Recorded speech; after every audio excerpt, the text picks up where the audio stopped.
イランの戦略なき中東諸国への攻撃は大失敗に終わりました。イランの大統領が中東諸国に対して謝罪のメッセージを発しています。皆さんごきげんよう、上川薫です。今回取り上げる話題は、アメリカ・イスラエルによるイラン攻撃について取り上げていきます。全体の戦況については今日も変化はありません。圧倒的な空軍力を生かしたアメリカ・イスラエルによる攻撃は続いており、一方においてイランの反撃はどんどんと縮小の一途をたどっています。ただし、報道ベースにおいては以前の攻撃といったものの映像などもありますから、いかにもイランがたくさん反撃しているかのような印象を持たせる映像もたくさん流れています。実態としては全く異なっていて、イランによる反撃は明らかに減少の一途をたどっています。そして、イランによる中東諸国全体に対する攻撃といったものは完全に失敗に終わっています。アメリカ・イスラエルによる先制攻撃によって、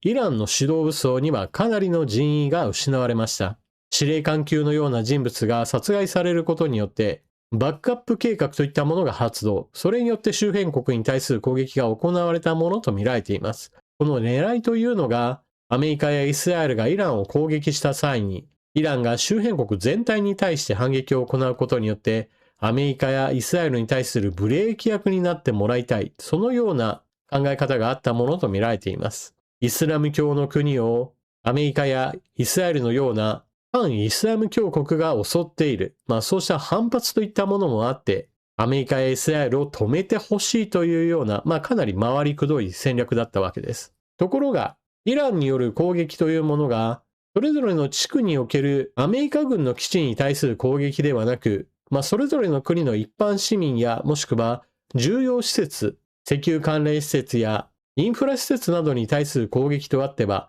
それぞれの国では黙っていられません。攻撃された中東諸国は、アメリカやイスラエルを非難するのではなく、反撃してきたイランこそ、なんで一般市民を狙って攻撃するんだと、むしろ反発心の方がはるかに高まったのです。このような状況下で、アメリカのトランプ大統領は、イランに対して無条件降伏しかありえないと、声高に発表しました。空爆の圧倒的な軍事的な優勢といったものは揺るぎませんから、この状態を維持すれば、イランに対する打撃はひたすら加え続けることができるとしています。また、無条件降伏しかありえないと言いつつも、実際には様々な条件をつけています。まず第一に、イラン側の体制のことも考えて、別に民主主義国家になる必要はないと、現在のイスラム体制そのものについて否定する考えはないとしています。これは、従来からあった斬首作戦の結果として、リーダーさえアメリカに従うような人物、その政権といったものが出来上がれば、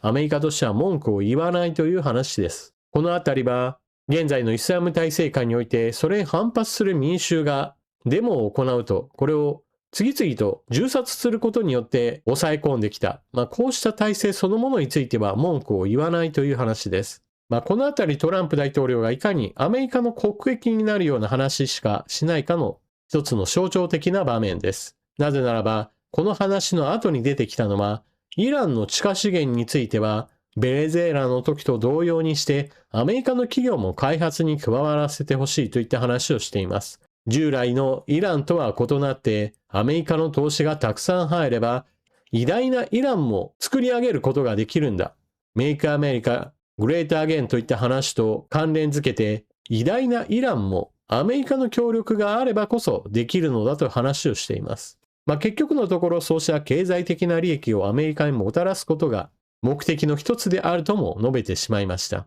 このあたり露骨なアメリカの国益優先の姿勢を表すのは、トランプ大統領らしさといったものでしょう。これを受けて、イランの大統領が声明を発表しました。トランプ大統領の言う無条件降伏しかありえないという話については、全く受け入れられない。イランは今後も戦い続けると発表しました。ただし、その後の話として、様々な国に対して攻撃を行ったが、これは中東諸国全体に対するイランが敵対する意思を示したものではない。あくまでもアメリカやイスラエルに対する反撃の一環として起こった出来事であり、これからも中東諸国とは友好関係を築きたいと言いました。ただしその後、中東諸国全体に対する攻撃を行っていないかといえばそういったわけではなく、引き続き大型突撃ドローンシャヘドによる攻撃があちこちで発生しているとも報じられており、あくまでも全体の外交姿勢は決まったが、しかし、現実問題として攻撃をやめてはいないというかなり矛盾した状態を生み出しています。ちなみに、イランによる周辺国に対する攻撃、弾道ミサイル攻撃はすでに 90% 減少したと言われています。この原因は、アメリカによる空爆によって、地下にミサイルが残っていたとしても、それを運び出すところについて攻撃を加えられており、もはや持ち出すことができなくなった、そうした箇所が多いと言われています。一方で、大型突撃ドローン、こちらについても 80% 以上減少した状態に陥っています。イラン側は、まだまだ大量の大型突撃ドローンが地下に隠し持っているんだとしていますが、それを外に出してきて使える状態なのかどうかは、かなり不透明な状態です。地下施設は生き残っていたとしても、先ほども述べたようにその出入り口といったものを空爆されて、全く外に持ち出すことができない状態に陥っている可能性もあるわけです。そうした貯蔵施設といったものの使用を諦めて、街中の倉庫などを使って分散的に部品を組み立てて、使う直前に組み立てが終わってさあ使うという、そうした形で大型突撃ドローンの攻撃といったものは継続する可能性があります。弾道ミサイルの場合だと大規模な施設といったものがどうしても必要なわけですが、突撃ドローンの場合であれば、ある程度分散して組み立てを行って、使う直前に最終組み立てを図るといった工程も十分あり得るのです。その場合だと完全に生産そのものを止めるといったことはなかなか難しいでしょう。この点が空爆だけでの限界と言われています。ただし、イランの大統領が周辺国に対して謝罪を行いましたが、すでに時遅しという部分があります。まず第一に、攻撃を受けたアゼルバイジャンにおいては、イラン側との国境において物流網を完全に遮断しました。これはアゼルバイジャンの大統領がイランの駐在大使館員などを引き上げさせており、それに続いての物流遮断、もう明らかにイランに対して明確な拒絶感といったものを示しています。そして UAE においては、一時期は軍事行動という形でイランに対する反撃、そうしたことも検討していると報じられました。ただしこれは UAE 自体がそこまでのことは実際には検討していないとしています。一方で、じゃあ実際には何を検討しているのかについては、イランに対する経済制裁といったものを検討しているとしています。従来の UAE というのは、中東全域における金融ハブセンターの役割を発達させようとしていました。その中にはイランに対する門戸も開かれていました。欧米の制裁を課せられていたイランにとっては、UAE がそうした門戸を開いていてくれたおかげで、世界市場とつながりを持つこともできていたわけです。ただしそれはあくまでも制限がある程度ある状態ではありましたが、命綱の一つにはなっていました。今回、イランがそうした UAE に対する攻撃を行ったことによって、そうした外界とのつながりを自ら断とうとしているわけです。これは自滅的な行動でしょう。そしてそれは当然の報いとも言えます。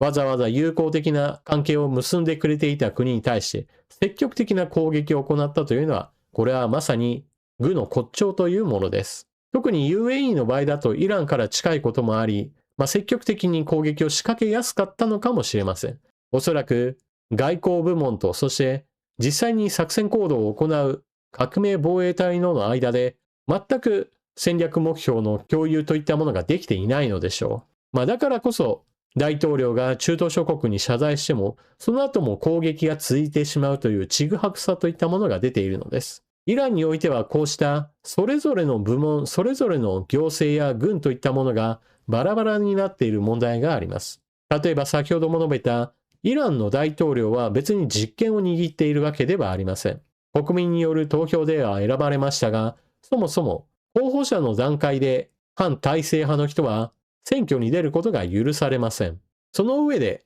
選挙に勝って大統領になったとしても、その上には最高指導者がいて、革命防衛隊や軍に対する影響力は非常に限定的です。実質的な指揮権は全くないと言われています。一方で、革命防衛隊は国軍とも違う存在として最高指導者の命令を聞く体制を維持するための軍隊です。国軍との違いというのはまさに最高指導者の私物化された軍隊という面もあって、国民の反発がそれこそ最高指導者に向かった場合においては国民に対しても銃を向けるし、人々を束ねるような主だった人物が出ると、それらの人物を潰して回るという、冷酷な面も持っています。ちなみに、こうしたバラバラの状態にあるイランなわけですが、しかし、今回のイランの大統領の声明といったものを見れば、ある程度の方向性といったものでまとめようという意思は見られました。従来の戦略なき周辺諸国に対する攻撃は、イラン自体を孤立化させ、そして誰からも援助を受けられない状態に陥らせていました。その状態を続けることはさすがにまずいという考え方がようやく見え始めています。ちなみにホルムズ海峡周辺におけるタンカーの航行に関しては、状況は少し変わろうとしています。それが中国による圧力です。中国はイランから大量の石油を買っていますし、また中東全域からも石油だけではなく天然ガスなども購入しています。こうした状況といったものを改善させたいがために、中国は自国の船に関しては通せという具合にして、いかにも中国らしさといったものを全開にした外交を行っています。これに対してイラン側もアメリカやイスラエル、そしてアメリカやイスラエルを支持する国々のタンカーについては止めるが、それ以外については通す予定だとして、中国からの圧力に応じて見逃す船を選別していくんだという発表を行っています。こうしたどの船を襲うかについての選別を行うことによって、少しでも多くの国々を自分の側へと引き寄せたいのでしょう。ただし、すでにヨーロッパ各国はアメリカに対する追認の姿勢を示していますから、この後実際に攻撃を行うと、ヨーロッパ各国からアメリカに対する追認だけではなく支援の動きもどんどんと広がることとなります。なぜならば、中東地域からは特に天然ガスを中心としたエネルギー資源がヨーロッパへと入っていますから、こうした流通網をイランが攻撃することはアメリカ、イスラエルだけではなく、この地域から生まれたエネルギー資源をどこに売っているか、その売り先についてもイランに対する敵対的な行為といったものが十分起こり得るわけです。そして現在のところ、地上戦力の投入に関しては選択肢として排除していないとするトランプ大統領ですが、実際の行動としてはまだ準備には入っていないと言われています。少なくとも私は地上部隊を送り込むことは泥沼化することを意味するので、さすがにトランプ大統領もやらないのではないかと思っています。ただし次の一手を打とうとしています。それが現在中東地域に展開している空母打撃群は2つの空母を中心として展開されています。ここにさらにもう一つの艦隊を送り込むという話が出ています。それだけ攻撃力を増加させようという意図があります。空爆だけでは足りないと言われたら、じゃあもっと空爆を強化すればいいじゃないかという話です。実際この選択肢というのは、アメリカ側が反撃を受けない、一方的に攻撃をできるという意味においては、間違った方針ではありません。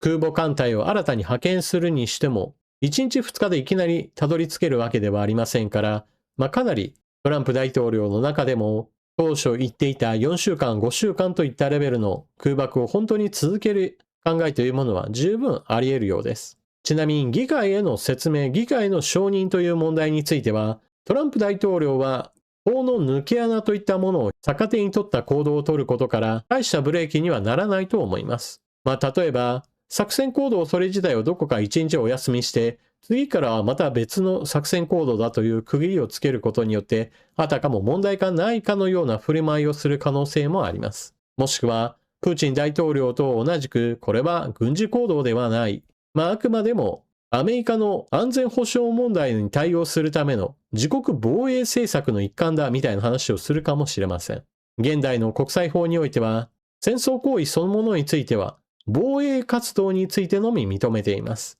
そうした問題をクリアするために各国においてはいやいやこれは戦争じゃありませんよ、特別軍事作戦ですみたいな形をして取り繕っているわけです。トランプ大統領もまた作戦行動が長期化した場合においてはこれを戦争とは呼ばずどこかの時点でもう勝ったと言って勝手に終わらせてその後ちょっと休息を挟んだ上でまた作戦行動を再開するといったもはや何でもありみたいな形で戦いを続ける可能性があります。というわけで今回の動画はここまで。イラン側の変化としては周辺諸国に対する攻撃をお詫びするというような声明を発表しました。実権のない大統領の声明、現在の最高指導者が空いている状態では革命防衛隊や国軍の動きといったものを完全にコントロールすることはできていません。謝罪声明を発表した後もまた中東諸国に対する大型突撃ドローンシャヘドによる攻撃があったという報道も出ていますから、まだまだイランの内部における混迷といったものも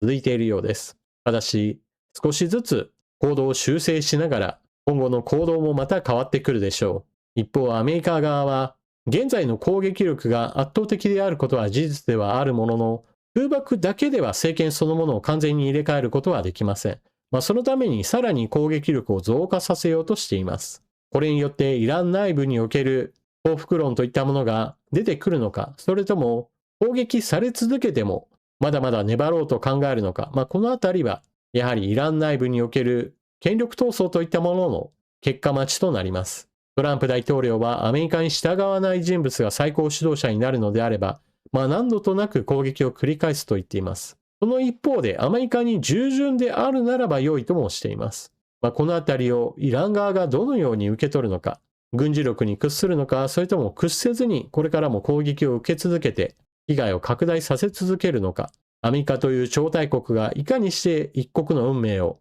左右するか、今世紀がいかに戦争の世紀へと逆戻りしているかを表すかのような展開が続いています。皆さんは今回の出来事をどのように思われるでしょうか。ぜひともコメントしていってください。それでは動画を最後までご視聴いただきありがとうございました。チャンネル登録していない方はぜひともチャンネル登録よろしくお願いします。そして動画が見終わった後は評価ボタンのクリックとスーパーチャットをしてくれると嬉しいです。それでは次の動画でまたお目にかかりましょう。またね。